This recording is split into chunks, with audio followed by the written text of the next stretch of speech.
Good morning, good afternoon, good evening, everyone. Our apologies for the slight delay, but we warmly welcome you today to the webinar on COVID-19 and its impacts on childhood malnutrition and nutrition-related mortality. My name is Cornelia van Zyl. I'm the Senior Technical and Policy Advisor at the International Food Policy Research Institute, or IFPRI, in support of the National Information Platform for Nutrition, or NIPN, Ethiopia. I'd like to just let you know that today we will record the webinar, and the recording with the presentation and deliberation will be available on the NIPN website. This webinar was co-organized by the Ethiopian Public Health Institute, IFPRI, NIPN, as well as the Food Security Portal. Now, COVID-19 poses grave risks to the nutritional status and survival of young children in low and middle income countries. This is in part due to steep declines in household incomes, in changes in the affordability and availability of nutritious foods, as well as disruptions in health, nutrition, and social protection services. Today, this webinar will share findings from a recent analysis that was conducted by IFPRI to look at economic shocks and child wasting. We'll also look at discussions, and we'll also provide some recommendations. There will only be one presentation. This will be followed by perspectives from our panelists, who will be bringing this information home to Ethiopia. We will also have a question and answer session thereafter. So I encourage everyone throughout the webinar to put your questions in the question box so that we can look at that afterwards. So for now, I would like to warmly welcome Dr. Regression. She's the NIPN coordinator in Ethiopia, to give her opening remarks. Over to you, Dr. Regression.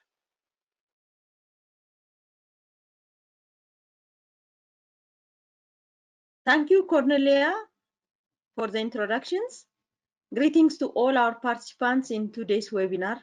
I'm coordinating NIPN Ethiopia to give you highlights about NIPN. The National Information Platform for Nutrition is a global initiative supported by the European Union Delegation for Ethiopia, the United Kingdom Department for International Development, and the Bill and Melinda Gates Foundation to support the scaling up nutrition countries that have a high burden of malnutrition.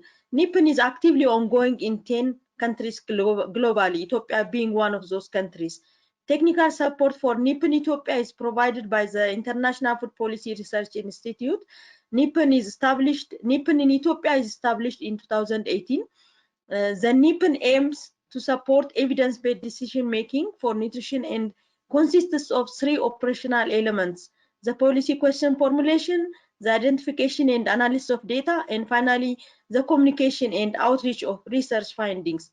In line with the 3rd element, NIPN usually organizes seminars, newsletters, and blogs, and so on. Due to the current situation, we have changed our approach to make it a virtual one.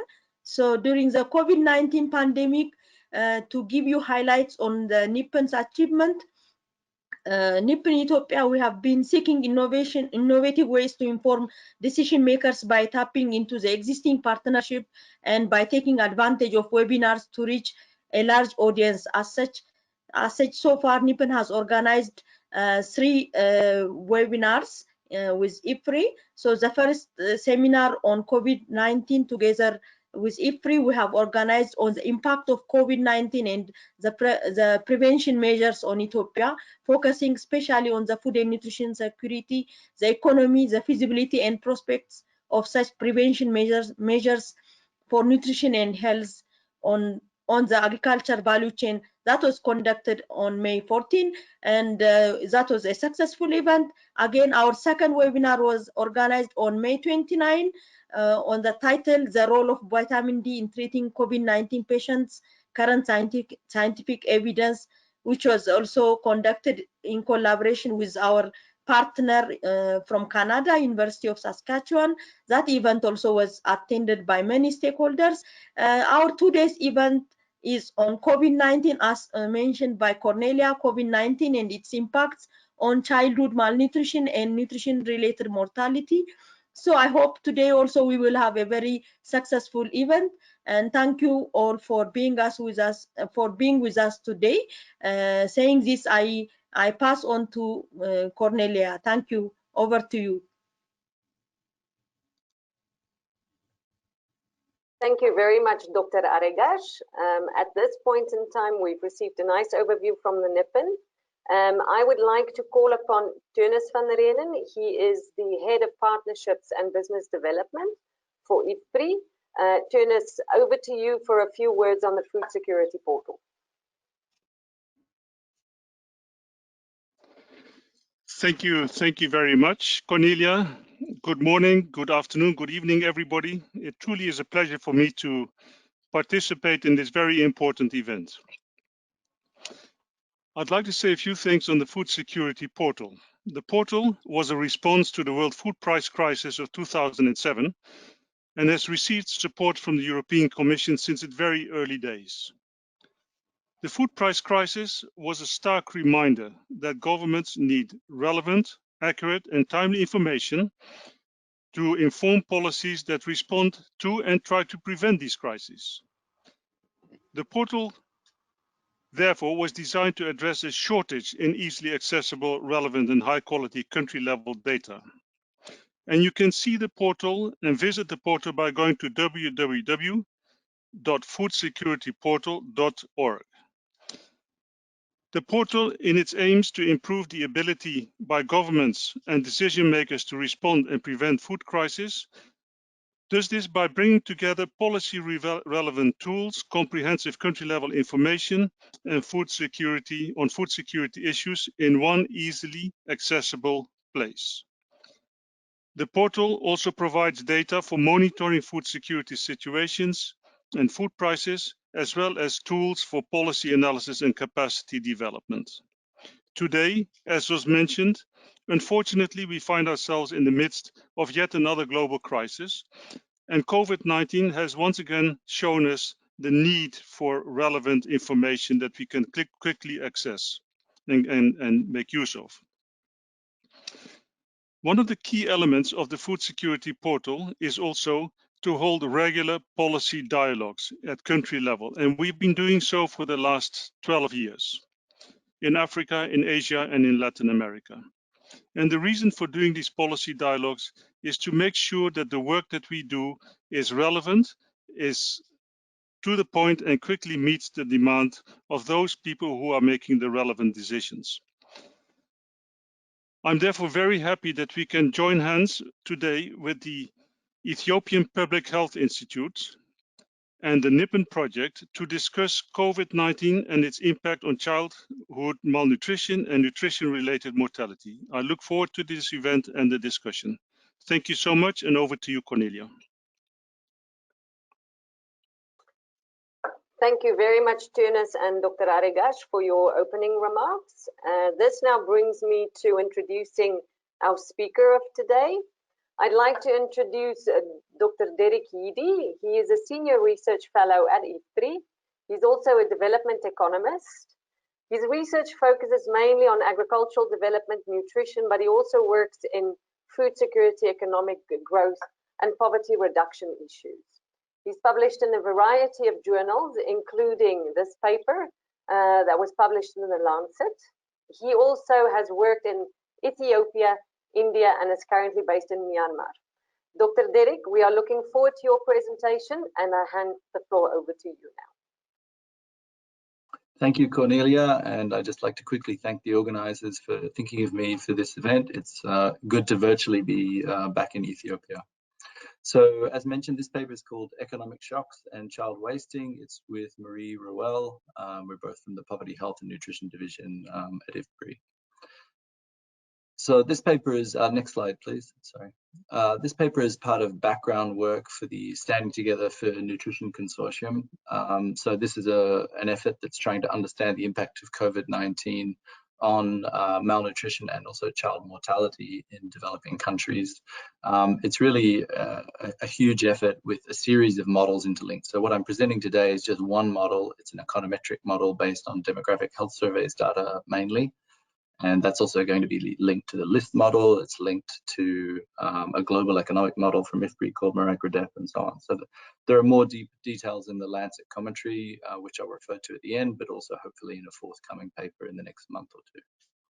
So by way of introduction, of course, macroeconomic volatility is very common in low and middle income countries, not just global crises. There are national economic crises, local crises, but COVID-19 is really quite exceptional, largely because it requires these very stringent prevention measures, essentially shutting down large parts of the economy.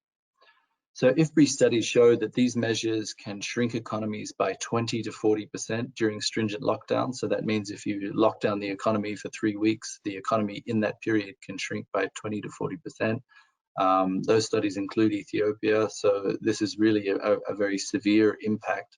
And then once you do that, of course, businesses can be slow to reopen. People can take time to find jobs again. After every sort of lockdown, there's a period of economic recovery, which can be fast or slow. And of course, we can have second waves, as many countries are experiencing. So as a result of these measures and also disruptions to international trade and remittances, projections of economic growth for 2020 have progressively gotten worse as the pandemic has worn on. So early in the year, the IMF didn't project very severe impacts in, I think, April or May, but by June, the World Bank was estimating that 90% of low and middle income countries' economies would shrink. In July, the global IFPRI's Global General Equilibrium Model estimated that 140 million people will fall into $1.90 per day poverty in 2020. They've since actually revised that upwards a little bit. And in August, the Asian Development Bank revised India's forecast down to -10%. So, the country with the largest population of poor people, but also by far the largest population of wasted children, is going to experience a 10% shrinkage in its economy, which is quite staggering. Next slide, please. So as we know, I think already from the news, young children are typically immune, not always, but typically fairly immune to the direct effects of COVID-19, the virus, but they are very vulnerable to economic and health system disruptions. Obviously, we know in the first 1,000 days, children are very vulnerable to nutritional insults. It could be related to diets, it could be related to disease, or the interaction between diets and disease. And that can often manifest in the form of acute weight loss or wasting.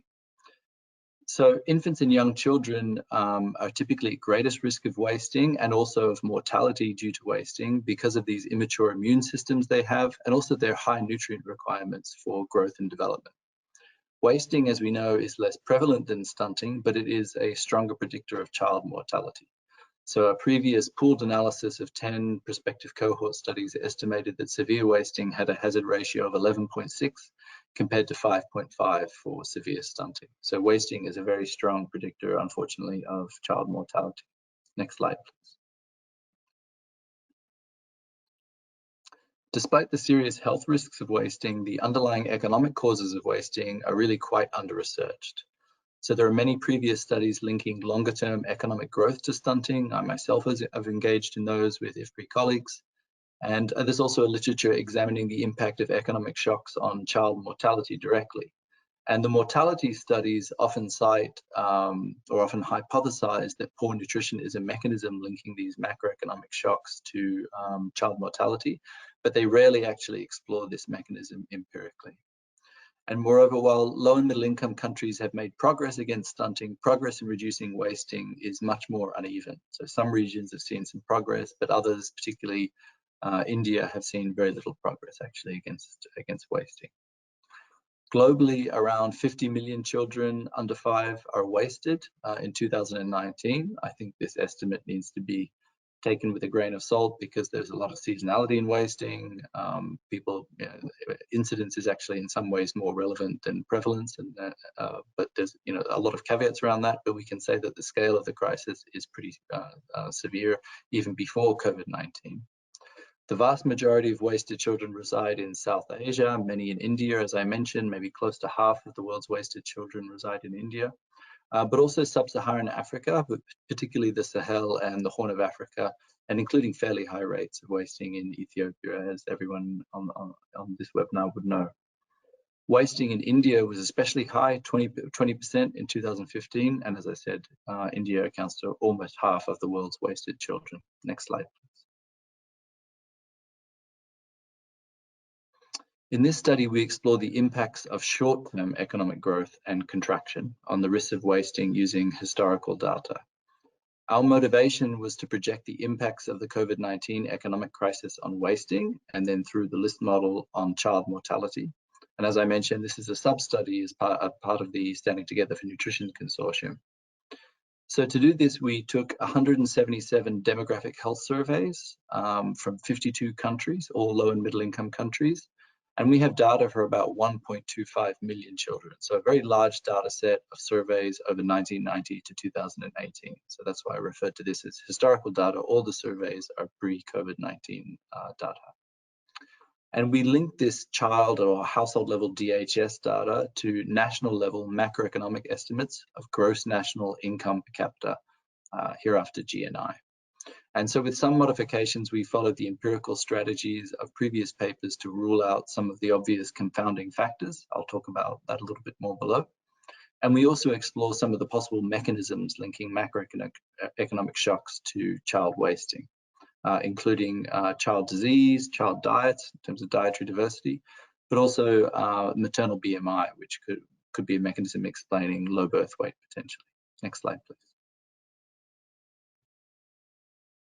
So as mentioned, our data set comprises 177 demographic health surveys. The DHS are very well suited for this topic because DHS has excellent coverage of sub-Saharan Africa as well as South Asia, and these are the two regions with the highest level of wasting. But it does underrepresent Southeast Asia, countries like Indonesia, which still account for a fairly large share of the world's wasted children. Even so, the surveys are representative of approximately 400 million children under the age of 5. So our outcome variables, as I mentioned, are wasting, but specifically we use 3 different measures of wasting. The first we call any wasting, and that's a WHC score less than -1, and then moderate severe wasting, WHC less than -2, and then severe wasting less than the -3 standard deviation cutoff.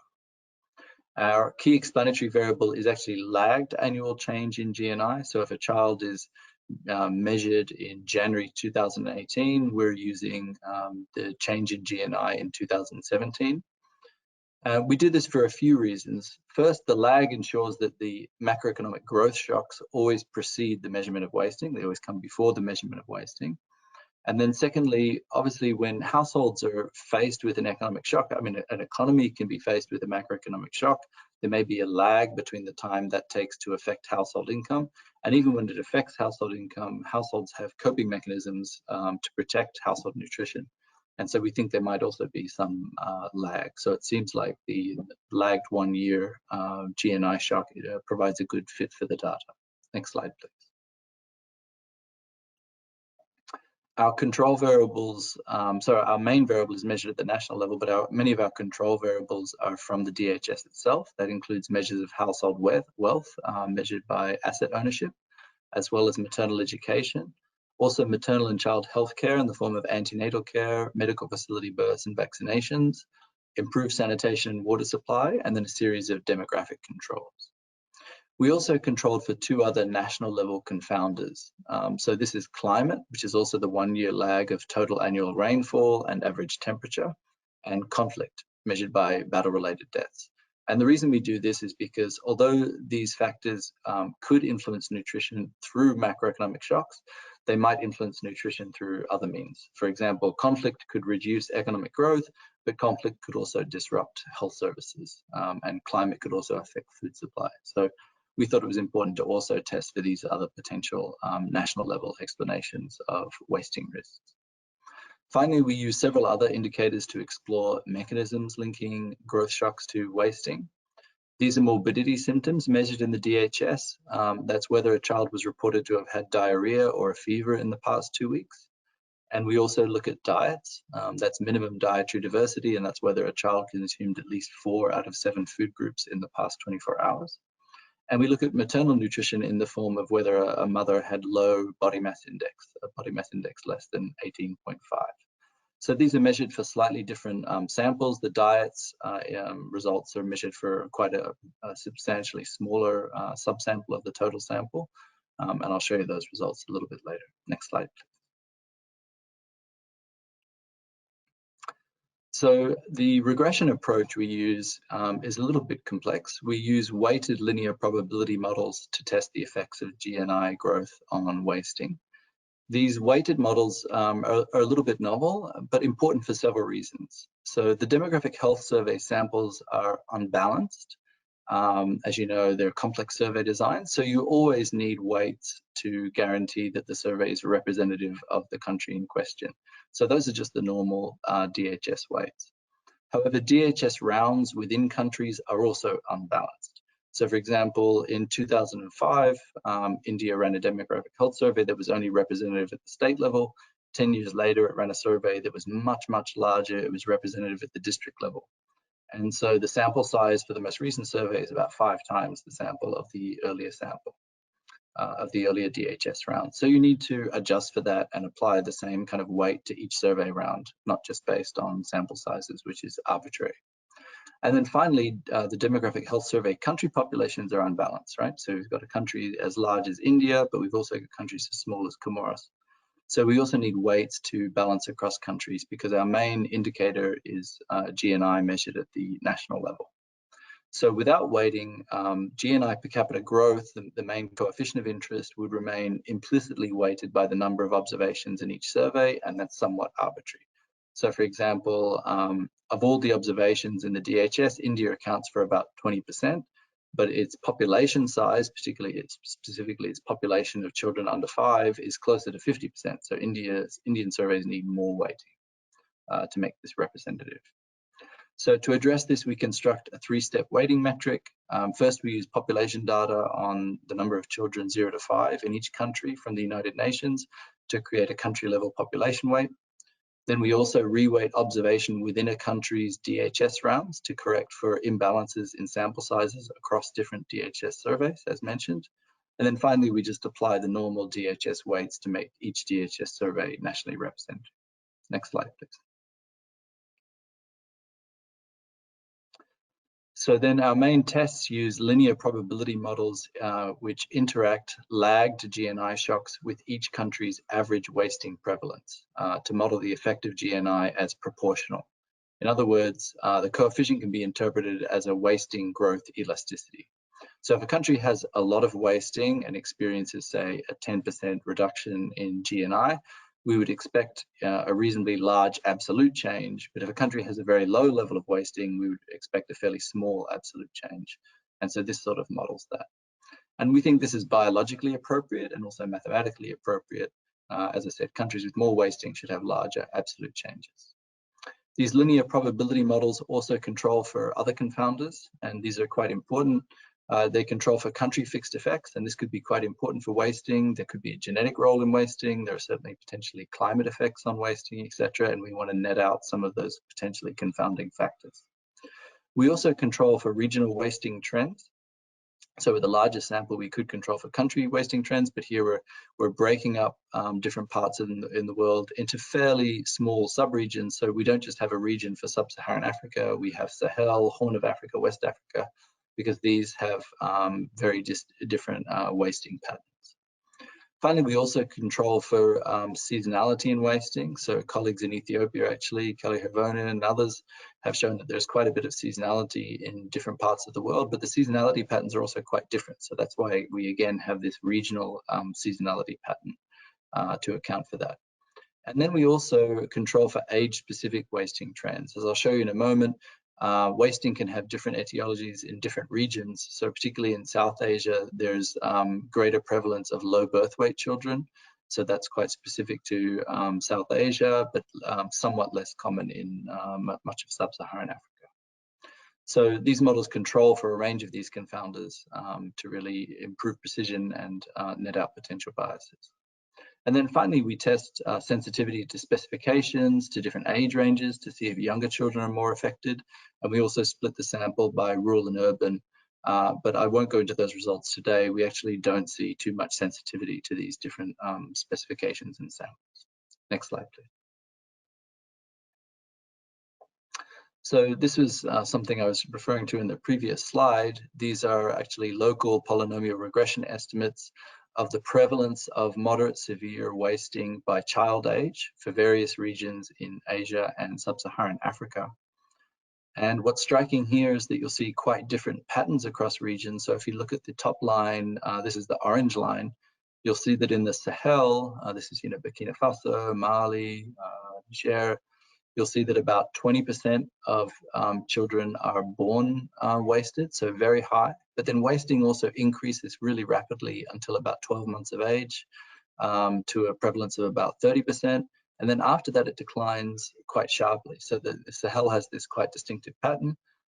You see a little bit of this in other regions like Western Central Africa, where wasting again tends to peak at 12 months. But if you look at the black line, that's for South Asia, you'll see a very different pattern. Around 27% of South Asian children are born wasted, but that prevalence really declines more or almost continually till about 3 to 4 years of age. But in general, in all countries, you'll see there's higher wasting among younger children, and that makes sense. I think we know that young children are both, very vulnerable to poor feeding practices, but also disease as well. So these are quite striking patterns, and they show that there's a lot of regional differences and different sort of wasting age dynamics in different regions. Next slide, please.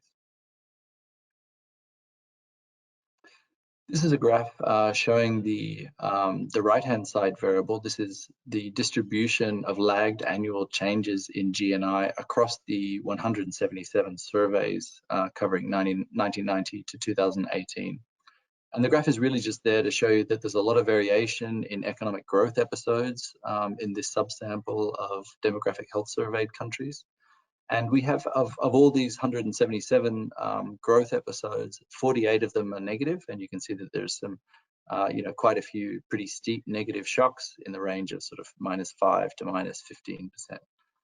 Nevertheless, it's worth emphasizing that this is, like a natural experiment. And within this natural experiment, there are relatively few, just 48 episodes of negative economic growth. So that's a caveat we'll go back to, but it could affect things like the precision of the estimates. Next slide, please. So these are the main results. The key finding is that the elasticity of wasting with respect to economic growth is negative and significant for all three cutoff levels of wasting. And in terms of magnitudes, these are quite large. So a 10% contraction in gross national income in a given year could increase moderate or severe wasting prevalence by 14%. That's 14%, not 14 percentage points. So in India alone, the model suggests a 10% contraction, as predicted by the Asian Development Bank, would increase the number of wasted children by 4 million. And that includes 2.5 million moderate severe wasted. So you can see that India alone is potentially going to account for a large share of the world's newly wasted children because of COVID-19. These wasting elasticities also increase and vary across the different types of wasting measures. So the elasticity is just -0.071 for any wasting, -0.144 for moderate, but rises to -0.22 for severe wasting. Next slide, please. So for this talk, I tried to look a little bit at what these results could imply for Ethiopia. So an IFPRI study on the macroeconomic impacts of COVID-19 on Ethiopia by Aragi et al. Found that GDP was estimated to fall by 14% during the 7-week period of fairly stringent COVID-related restrictions. Household incomes are expected to decline by 14%, but some variation with 19% decline in urban areas during COVID-19, about 13% decline in rural areas. The poverty rate during that period is expected to have increased by 9 percentage points. The food system was mainly affected by declining food services and exports.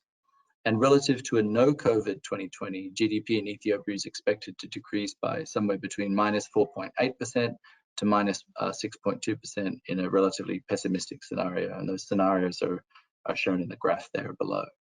Next slide, please. So we apply these elasticities to Ethiopia, the regression elasticities from the full sample of countries, to estimate the additional wasted children due to COVID-19 And that's a comparison of what's happening to the economy right now compared to a counterfactual 2020 in which COVID-19 didn't happen. So we take the midpoint of the pessimistic and optimistic recovery scenarios, and that amounts to a 5.5% decline in GNI in 2020. Prior to COVID-19, just under 1/3 of under 5 children in Ethiopia had any wasting. That's the -1 standard deviation threshold.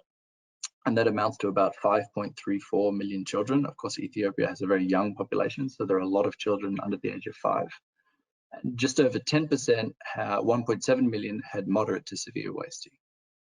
In percentage terms, the model implies that these changes are fairly modest because Ethiopia has such a large population of children. However, absolute numbers are large. So the model predicts that 134,000 children could become moderately or severely wasted relative to what was expected before COVID-19. Next slide, please.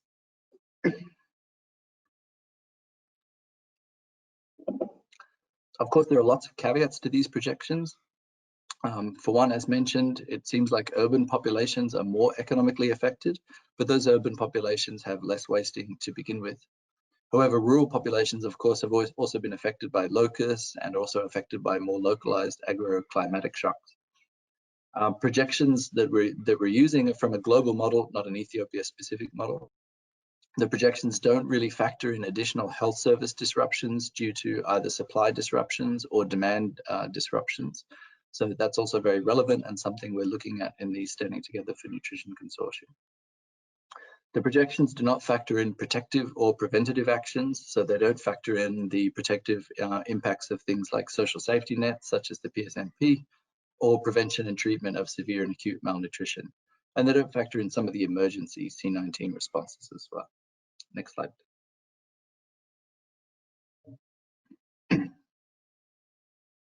Going back to the cross-country results, I think these results are made more plausible by establishing some mechanisms to see whether growth shocks affect diets, disease, or poor maternal nutrition, which may affect birth weight especially. So we find that growth shocks predict large same-year increases in all 4 of these measures, but the results are actually especially large for child minimum dietary diversity. So that's suggesting that children's diets in particular may be very sensitive to macroeconomic shocks. Next slide, please.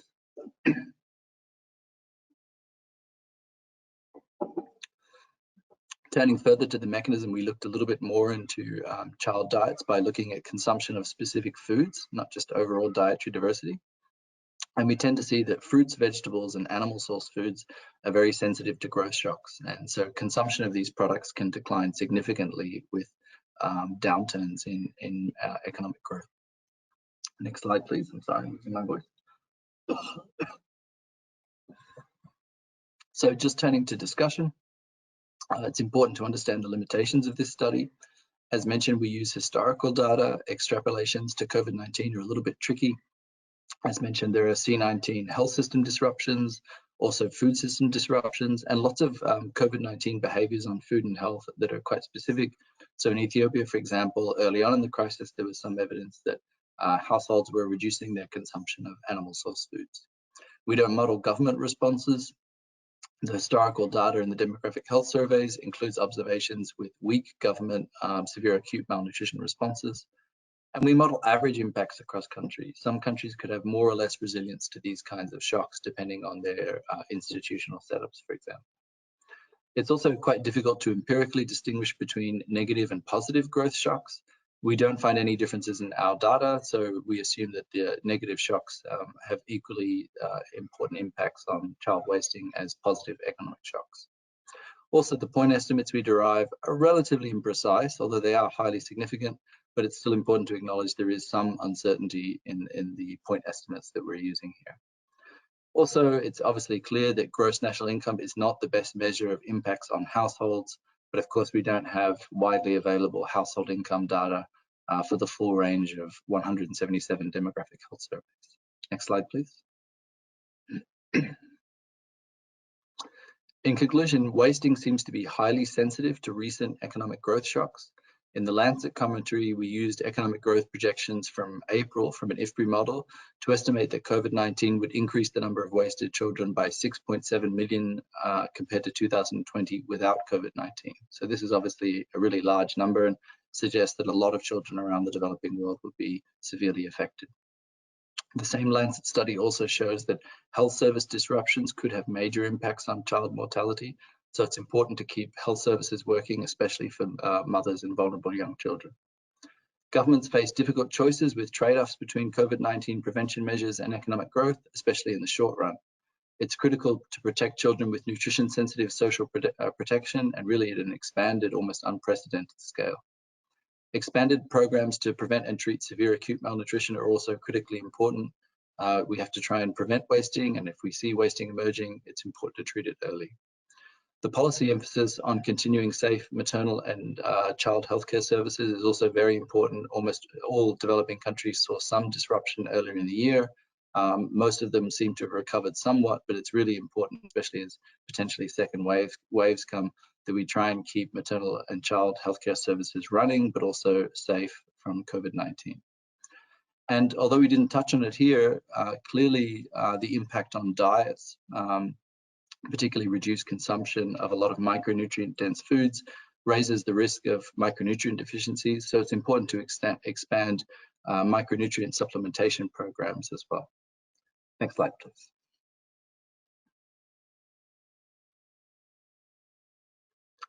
There's also a very important role for monitoring and evaluation in the COVID-19 crisis. Obviously, this is something that's very difficult for many governments and NGOs to do in the short run as they're trying to deal with crisis conditions.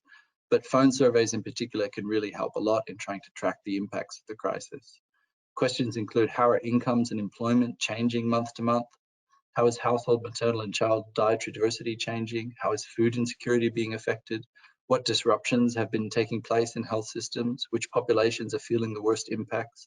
How are other shocks like locusts or local climate shocks affecting income, livelihoods, and nutrition, and possibly combining with or compounding the effects of COVID-19?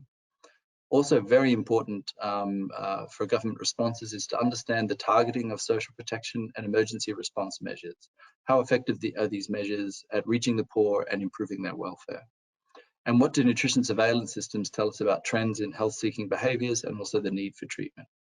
So IFPRI and others are implementing these phone surveys, but I really think it's important to emphasize here that these need to be continued and triangulated with other measures, especially with ongoing risks of second waves of COVID-19.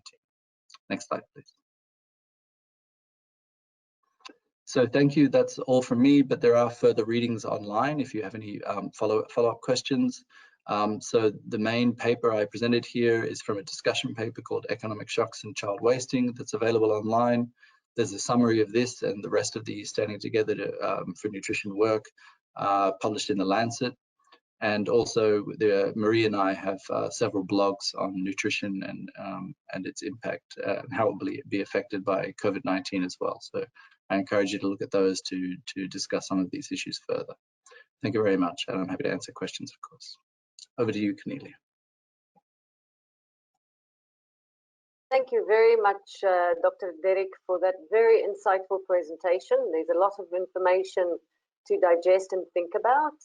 I'd like to encourage all our audiences and participants to please put your questions in the question box. There will be a Q&A session afterwards, so let's have those questions coming.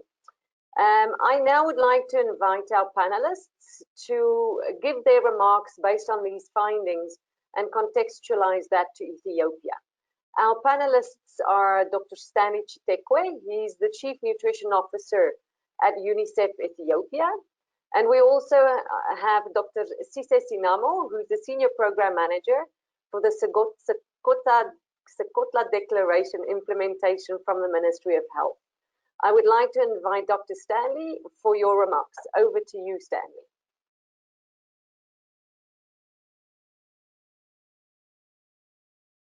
Thank you very much, and good morning, colleagues, and thank you to Dr. Derek for a very insightful presentation.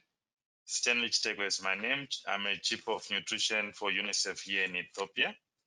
really, I want to express appreciation for this a very good presentation. I think we have been, when we look at the programs, we've been very much concerned to really imagine the impact of the secondary impact of COVID-19 on wasting. As you may know, we are supporting the government, the Ministry of Health, to implement treatment of wasting across 20,000 health facilities in the country, health centers, hospitals, and health posts. And every year so far, we have an average of about 350,000 to 400,000 kids, with some who are treated in these health facilities. But given the situation of 2020 when COVID came upon us, we were very much concerned in terms of what implication it will have on the number of children wasted. As the country, there was an initial target at the beginning of the year of treating 459,000 severely wasted children. Then, of course, we had to come together and do an estimation based on what we were seeing as the potential impact, secondary impact of COVID. But of course, we looked a little bit beyond COVID because at the same time, towards the end of last year, beginning of this year, the country was also infested with the desert locusts. So we had to review these numbers. We settled for a 24% increase, estimated increase in number of wasted children. So from the 459,000, our new target for 2020 is 568,000 or 570,000 children who need to be treated for severe wasting. So as you can see, this is a major increase. Of course, this number is slightly higher than the number that came from Dr. Derek's estimation. And the reason I think for that is that we were estimating a number of different shocks. We were looking also at a very unusual high rainfall this year, leading to flooding in a number of our regions, looking at Gambela, Somali region, Afar, affected by flooding. I already mentioned the other scenario of desert locust. Also, as you know, in the country, we have frequent internal displacement due to ethnic conflicts. And then we also have a seasonal variation where we know from our previous data that the caseload normally increases from June to October. This is where we have the highest. And this year, up until now, we have had very unusual high rains and the temperatures were very low. So that also has a big impact on these numbers. So this is how we used our modeling for 24%. Having said that, this what I call probably intelligent program guesses. We did not necessarily come up with a mathematical model per se. So this is why I think the presentation by Dr. Derek is very useful and helpful for us. Would like to look at it in more detail, but we are also aware that, as he clearly indicated, there were some limitations in terms of scenarios that were used to estimate from decrease in GNI to the anticipated increase in wasting. So very quickly, I will also add that looking at these scenarios, the 24% we came up with, we normally tend to prefer overestimating because from a program perspective, we have to also think about logistics, how much time it takes us to bring the relevant supplies that we use, the ready-to-use therapeutic food that is used to treat wasted children. So we have to factor in the fact that we also need a 25% buffer in the country that is always supposed to be there, because if the numbers tend to increase even more than 24%, the impact on us will be more logistics. It will take us a lot more time to bring all these supplies into the country. And when we look at the budget after increasing our estimate by 24%, we are looking at about $38 million that will be used this year to procure all the required supplies to treat the 570,000 estimated number of children. I think going forward, We know that the impact of COVID is likely to be upon us, the secondary impact at least, perhaps for the next couple of years or so. So I think this presentation by Dr. Derek is still going to help us for advocacy with our donors, so that they are also aware that COVID does not just have an economic impact, but it also has a very direct impact on wasting, and wasting itself is very much directly linked to increase in mortality.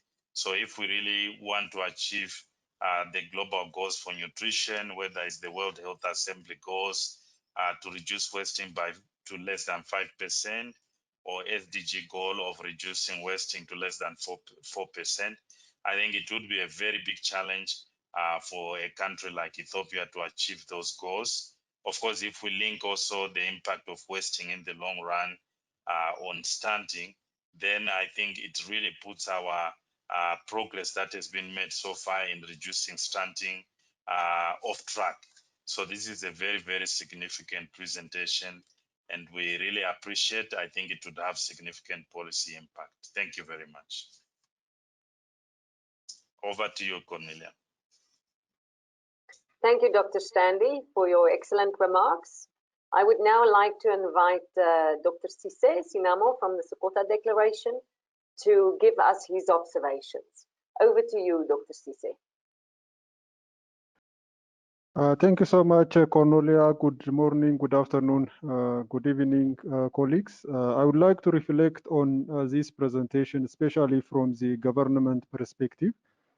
The first thing I would like to reflect is how the government has responded to overall COVID situation, because wasting is the end result of what we do in health and also other sectors. So in terms of the response, like any other country, the government has also put measures to restrict gatherings and also promote preventive measures, hand washing, and also using mask, physical distancing, and also improving the testing capacity of the country. In addition, the government has also made measures at least to stimulate the economy, as well as also not to go beyond what the estimated impact it will have on the economy. So some of the economic measures are to stimulate the economy. The government have supported the financial institutes, as well as also developed a mechanism of fundraising and also domestic resource allocation to reach the more vulnerable population that are currently in the productive safety net program, as well as also non-safety net program, to avoid the shock that will result of food price, as well as also food vulnerability due to lack of employment opportunities. When we come to the health sector, especially in terms of effect on the delivery of essential health and nutrition services, the first impact that was anticipated was the disruption of the essential health and nutrition services. The second one is the shortage of essential commodities at all levels. Another is a shortage of IPCs and PPEs in the health facilities due to commodity constraints. And of course, due to fear or other issues, the service quality could also be lowered, including the referral linkage, and also especially at community level to provide essential health and nutrition services. The inability to conduct the face-to-face counseling, as well as also screening and referral by health workers, including training and also community-based social behavior change communities activities, were some of the impacts that were identified. From the food access perspective, one of the challenge that was identified was an increase in staple and nutrient-dense food prices, as well as also there was a huge misconsumption in terms of COVID transmission through animal food sources, vegetables, or some food consumption. And also on the contrary, there was an increased market price, especially for spices like citrus fruits, pepper and honey and others. And also due to the transportation and also risk of acquiring COVID infections, there was also an increased price in terms of commodity transportation as well as labor costs. That is also affect the market price of food commodities. And also especially because this is also the rainy season, as Stanley mentioned, there was an expectation that an increase in price in terms of agrochemical fertilizers, animal feed could happen as a result of the COVID-19. So having identifying this anticipated COVID impact, the government has made various policy measures as well as also provided various directives, guidelines, and as I said earlier, on economic stimulation measures. Specifically for the health sector, the response that we have been making or still making are to ensure health and nutrition services at all facilities. We provided directives for all facilities to be ready 24/7 so that they can provide COVID-19 responsive services without interruption. And also another measure that was taken is to avail adequate IPC and PPE, and also jointly with UNICEF and other stakeholders to preposition essential health and nutrition commodities to prevent a pipeline break, and also implement approaches that provide quality and equitable health and nutrition services, so that also improves the client's service uptake, as well as also reducing the client's frequent visit. For instance, for some cases, fortnightly visit, as well as also for moderately malnourished children to visit less frequently to the health facilities. A guidance was also provided. And also a lot of SBCC messaging has been taken through radio, television, and also other outlets. And also to increase the demand for health and nutrition services, we also integrated other opportunities to avoid missed opportunities. For the other sectors, including like the sector like agriculture and other sectors, they also developed strategies to improve access to staple and nutrient-dense food. And also a lot of communication has been made, to avoid the misconceptions that was happening in terms of consuming animal source food, vegetables, and fruits, because these are the key ingredients that will really help children to improve their nutritional status and also reduce the caseload of some children. But regarding the monitoring and evaluation, especially in the COVID-19 crisis, one of the things that was initiated was to track the trend analysis using the epidemiological weeks in Ethiopia. So the first case was reported towards the end of February. So as of March, we initiated jointly with EPHI to track the trend of some cases and death cases across the country.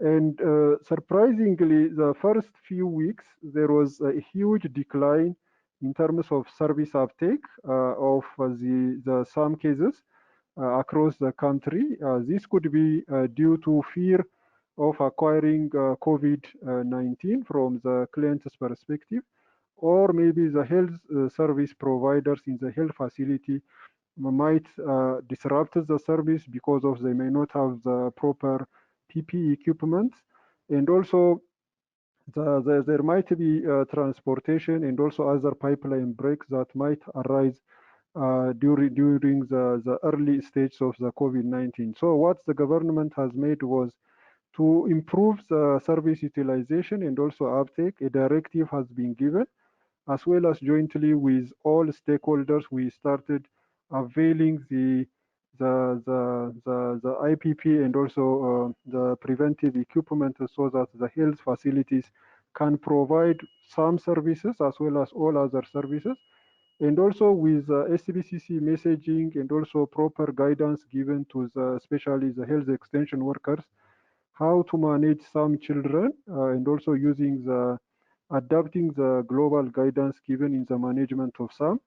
There has been a gradual increase of some cases as of the 16 weeks of the epidemiological week, and now by the end of last end of August, which is week of 25, we have been able to manage to admit over 6,000 children every week.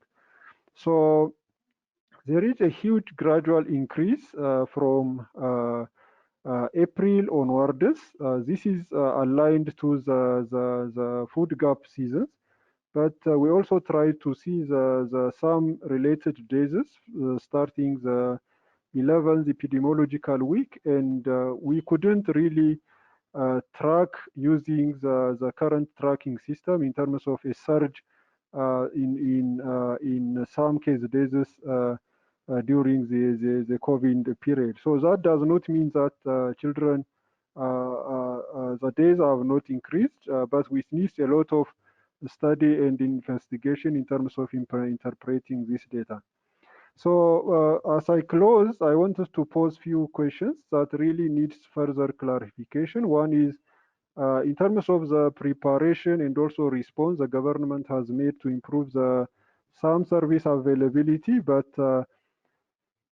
are we really effective in terms of the nutrition services are really averting excess some case or mortality? That needs to be answered, because the existing data system really doesn't show us, you know, in terms of except an increasing case load, there is no excess days.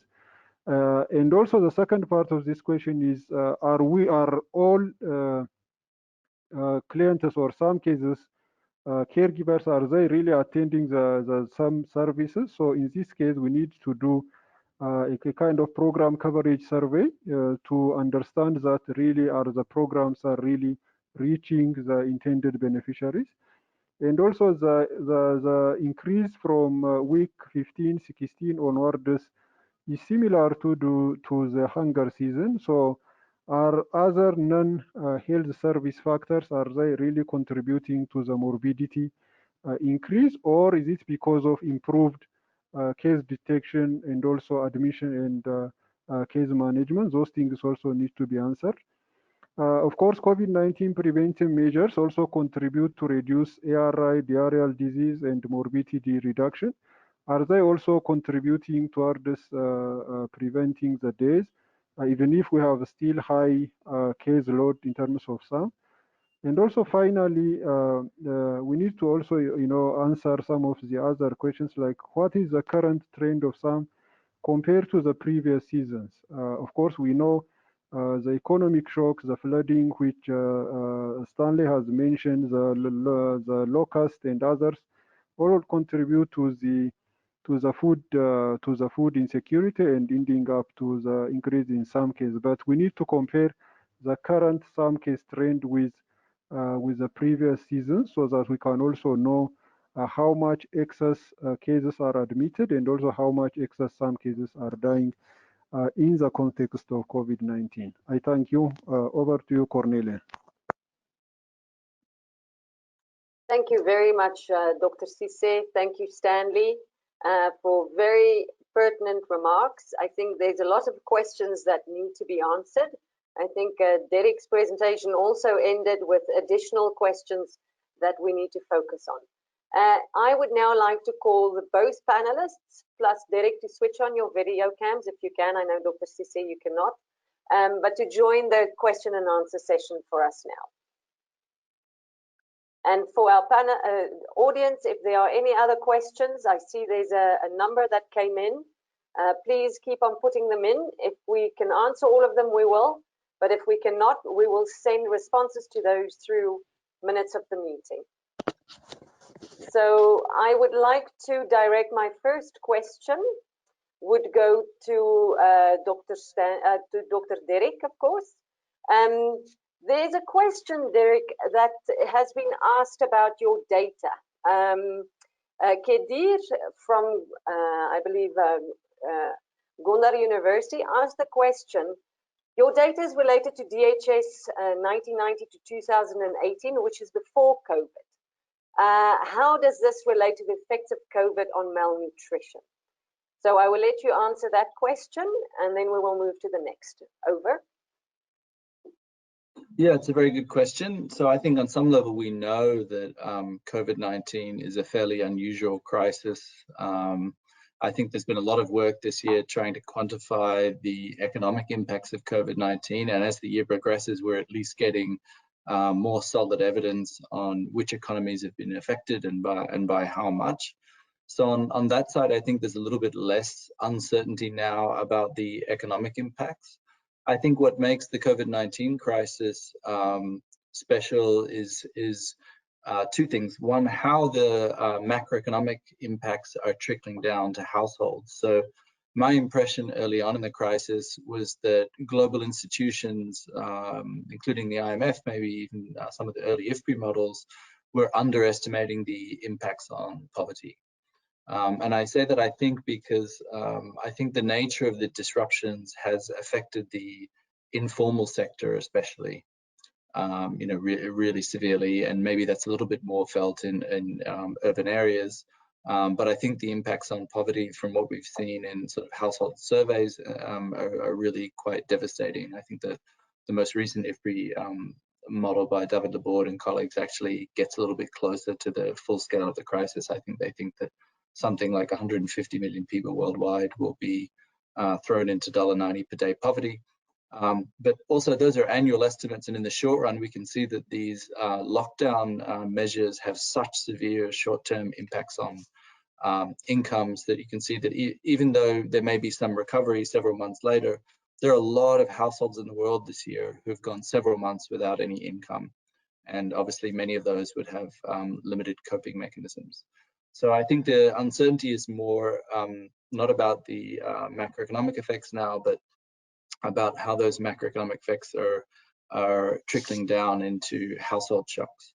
And then the second thing that makes COVID-19 very unusual is that there's sort of the disruption to both health services, but also demand for health services, because fear of the disease is prompting many people not to engage in normal health-seeking behavior. And in fact, we've seen even in Western countries that doctors are also, and dentists, etc., are also going out of business because people are not coming in. And so, the analog to that in developing countries is, people not going in for healthcare that, may not be strictly, high, sort of life-saving in the short run, but in the long run, it's going to have important effects. And so I think there's potentially a number of disruptions to important maternal and child health services. And I think in previous crises over 1990, 2018, the demographic health surveys, you will see that macroeconomic shocks also affect health services, but not to the scale that we're seeing in COVID-19. Thank you very much, Dr. Derek. There's also a question from Lillian Wambui from the NIPN in Kenya. She asks a question about maternal education. She says you've included maternal education as a control variable. Will maternal education impact child wasting in COVID-19? Isn't this a lag indicator? Over to you. Yes, we control for maternal education, and it has some protective effects. So children of mothers who have more education are somewhat less likely to be wasted. We don't specifically look at any impacts during COVID-19. We could certainly test whether there's a sort of resilience aspect to maternal education, but we haven't done that so far, but that is a good idea. Thank you very much. Another question comes from Mire Teshome. She says it's obvious that the decline in GNI may increase child wasting, especially when it comes to poor countries like Ethiopia. However, is that the case all the time? I believe that child malnutrition also related to free capital income of individuals, access to services, and mainly awareness and behavior at individual and community level. So do you think GNI is a better predictor of wasting status? Over to you. I don't think it's a question of a competition between these indicators. I think macroeconomic effects can cause all sorts of disruptions, both to household incomes and, as I mentioned, to health service shocks as well. In the broader project for the Standing Together for Nutrition consortium, we're also looking at health service disruptions separately. And those account for a pretty large share of certainly total mortality effects predicted from the COVID-19 crisis. So we're certainly not trying to model just one mechanism. There are multiple mechanisms by which COVID-19 will affect child nutrition. And as that question sort of implies, there's a lot of factors that we don't fully understand or cannot easily be modeled, like social capital or the government programs or non-government programs that are in place to provide some resilience to these kinds of shocks. Those kinds of infrastructures are very difficult to model, and I think our model should be interpreted more like what happens if we don't take action. And so that for me is the sort of preferred way to interpret these results. Thank you very much. I've got a couple of more questions for you, and then we will, I'll engage also Dr. Stanley and Dr. Cisse. Do you think the effects you discovered on child nutrition will be sustained even after COVID-19 is controlled for, hopefully? This is Meron from EPHI NIPN here in Ethiopia asking you that question. So we have also been looking a little bit at particularly the impacts on stunting. So yeah, we do find some impacts of macroeconomic shocks on stunting. But I think we also know, even from the results I've shown here, that when we see such large effects of macroeconomic shocks on child dietary diversity, we can imagine that affects not only stunting, but micronutrient deficiencies.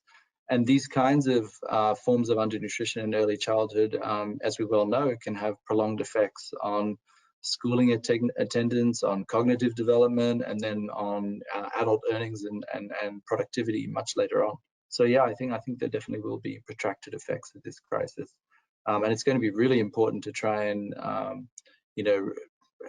provides not only some resilience in the short term, but some sort of recovery for those children that have been affected, as well as school-age children who, of course, whose education has been severely disrupted. Thank you, Dr. Hidi. One last question I have. You mentioned you did tests on rural and urban populations separately. Did you find any differences, and did you expect to?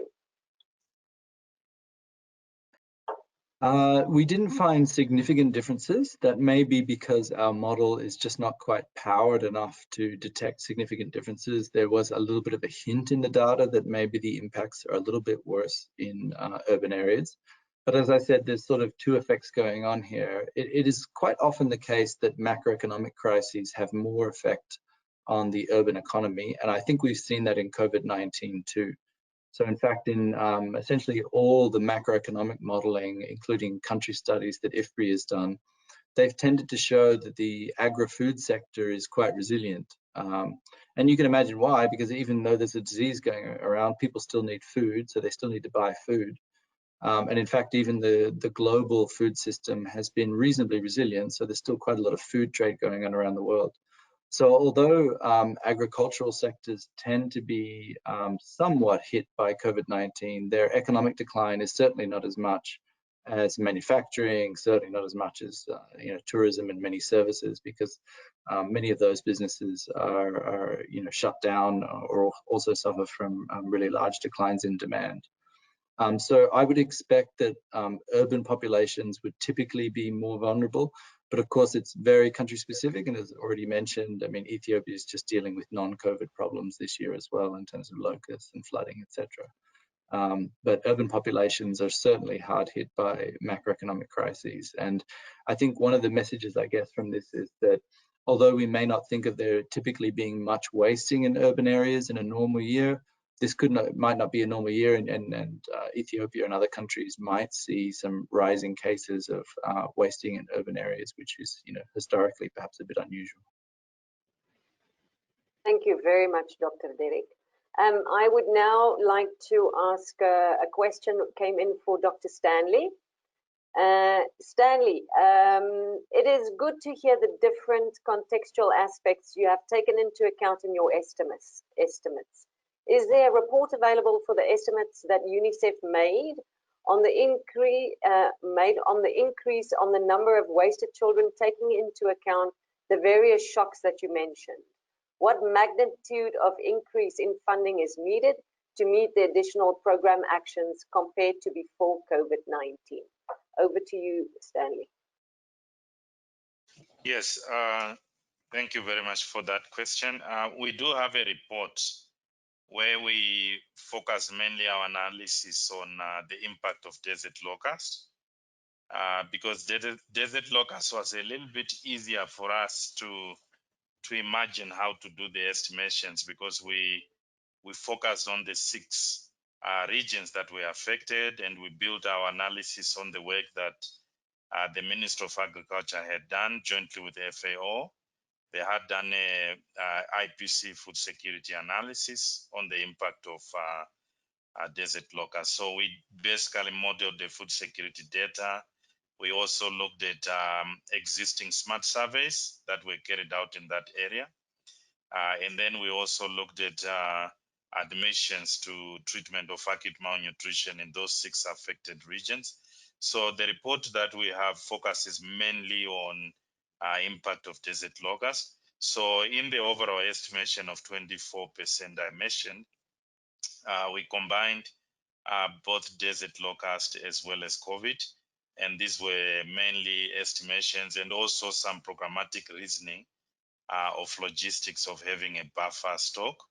So in terms of additional funding that was required, like I mentioned, we had an initial target of 480,000 children to be treated. That went up to about 570,000. So that led to about 25% increase, which is, if you calculate 25% of 40 million, that was the additional budget that we actually came up with. So it's about 10 million, from about 28 million, another additional 10 million to make it 38 million. But again, I think for us, the issue is, as you know, 2020 is almost coming to an end. We're starting to look at 2021. So again, 2021, we start again from scratch to fundraise for treating perhaps another 570 to 600,000 children, depending on how the numbers are looking based on the impact this year of COVID-19. So it's an ongoing thing. And then the study that Dr. Derek has done will really help us to lobby and advocate both with government as well as with our donors for additional resources. Thank you. Thank you very much, Dr. Stanley. I'd like to address my last question to Dr. Sise. Redit Sitautawa asked a question. Dr. Sise, how do the country work to help hospitals and health systems address maternal and neonatal health during this COVID-19 health crisis? Over to you. Thank you so much, Cornelia. I think one of the things that we did was when the COVID emerged in Ethiopia, the first reaction for the health facilities was to focus on the COVID response at all levels. So not only the SAM management, but the management for the maternal child health, nutrition, and also other reproductive health services has been almost to be disrupted. So the ministry has made a strategy that the COVID-19 coordination team to work focusing on the COVID response, and also the team on maternal and child health team to provide a guiding document for sustaining the health facilities to provide maternal, child, and also neonatal services. So one of the things that we did first is to provide a directive that all services should not be interrupted while we are in the COVID context. That is the #1 directive.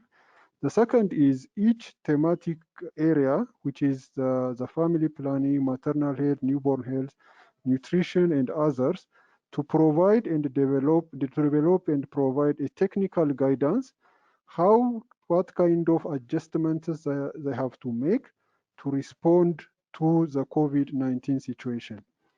The third intervention is in order for the health workers, the frontline health workers, the health facilities, the hospital to provide services to avail the necessary preventive equipment as well as also the sanitizers, the masks and other kinds of supplies to provide them services without interruption. Another thing that we did also, we have also done an on-site supportive supervision to understand what are the on-the-ground challenges that the health facilities are facing and come up with a practical action plan to respond to their needs. We also engage the stakeholders that are working on maternal, newborn child health and nutrition to mobilize additional resources. I think Stanley has already indicated that, and also estimate that what kind of excess risk or excess days, excess case could we anticipate in the coming months, so that we can also avail the necessary equipments, preposition commodities, supplies that are essential for maternal child health and nutrition services. So that is how we have managed, to cope up the impact that will have on the hospitals and also support the hospital to function well. Thank you so much. Thank you, Dr. Sise. There was one last burning question that came in. I will ask this question to all three, the speaker and the two panelists, and I'll give you 1 minute each to respond to it. We've got Kaseye Tolesa. He's the Director for Food and Nutrition Research at the Ethiopian Institute of Agricultural Research. He wants to know, what about the current situation of stunting in relation to COVID-19? Are we doing something about that in the same way we're doing for wasting? I will open the floor to Dr. Derek and then go to Stanley and then end with Dr. Sise. Over to you, Dr. Derek. So, as I said, I think stunting is a serious risk. Of course, we don't see it emerge as quickly as wasting. So we may find, the next time Ethiopia implements a demographic health survey, that progress against stunting has, not been as fast as it has been over the past couple of decades in Ethiopia because of COVID-19. And I think the phone survey evidence, but also this multi-country econometric model is showing that diets in particular are quite severely impacted. And so that's a real risk for stunting. And I think there are actions that can be taken to both prevent wasting and prevent stunting, including social protection, especially nutrition-sensitive social protection, but also trying to solve any food system problems, particularly around animal source foods, which are very important at preventing stunting in Ethiopia. So that's a really good point. There is an increased risk of stunting, and there are some actions that could be taken now to try and prevent it. Thank you. Thank you. Dr. Stanley, do you have any additions to make? Over to you. Yes, I think that is a very pertinent question. I think the real worry, when we look at the World Health Assembly targets for stunting, by 2025, we have to reduce the number of stunted children by 40%. And we already know that the rate at which we have been reducing stunting has been rather slow. Even though progress has been made, stunting has already in Ethiopia been reduced from 58% to 37%, but we need to do more. We need to accelerate more. So with COVID, I think it presents a very unique challenge in the sense that even if we needed to do more, we do have an additional burden posed by COVID. But nonetheless, we're making all the efforts, like Dr. Sisai mentioned earlier, to make sure that our nutrition education throughout the country is sustained. At the moment, we are working closely with the Ministry of Health, providing radio and TV spots, providing education on how to sustain nutrition within the context of COVID, how to maintain and to sustain dietary diversity of children during COVID context. So all these efforts are basically put in place to make sure that we don't lose any gains that we've made so far in reducing stunting. Over to you, Cornelia. Thank you very much, Stanley. Dr. Sise, is there anything you would like to add to that before we close the event? Over to you. Thank you so much, Cornelia. Sakota Declaration is Ethiopian government commitment to end stunting by the year 2030. So whether we are in a COVID-19 situation or any other calamities that really affect the progress that we are making in stunting reduction, we are using this declaration to accelerate our commitment toward this stunting reduction. So including now the effect that COVID-19 will have, and also the flooding, and also other shocks, we will be continuing, accelerating our commitment toward this ending stunting. Currently, we have already finalizing the food and nutrition strategy. And within that strategy, we are also considering how we can maximize the impact of COVID and through multi-sectoral approach. So a multi-sectoral response is needed. And also that multi-sectoral response needs to be financed as we are doing in Sakota Declaration towards ending stunting in Ethiopia. Of course, COVID will have an effect, but we have also a policy and also strategy mechanisms to cope up with. Thank you so much. Thank you very much, Derek, Stanley, and Dr. Sise. It was a very good and insightful conversation we've had. There are many more questions, but unfortunately, we're already many minutes over our time.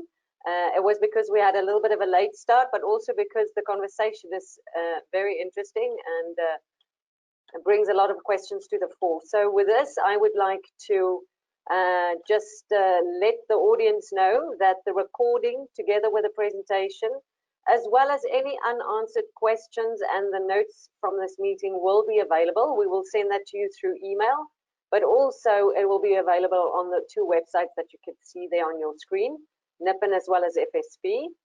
I would like to now also thank the Ethiopian Public Health Institute, IFPRI, the NIPN, as well as the Food Security Portal to make this event happen. Very big special thanks go to Derek, who is in Myanmar, so the time difference is enormous. We really thank you for taking the time to join us back here in Ethiopia verbally, or virtually and verbally. And I also want to thank Dr. Stanley and Dr. Sise. You've really made this a very good panel conversation. We hope that the NIPN, together with the Food Security Portal, can do more of this work, sharing research findings with decision and policymakers to influence the decisions that are being made. So with this, I would like to thank everybody and wish you a lovely day, and apologies again for going over time, but thank you for staying with us. I'm glad it was useful to you. We'll see you next time.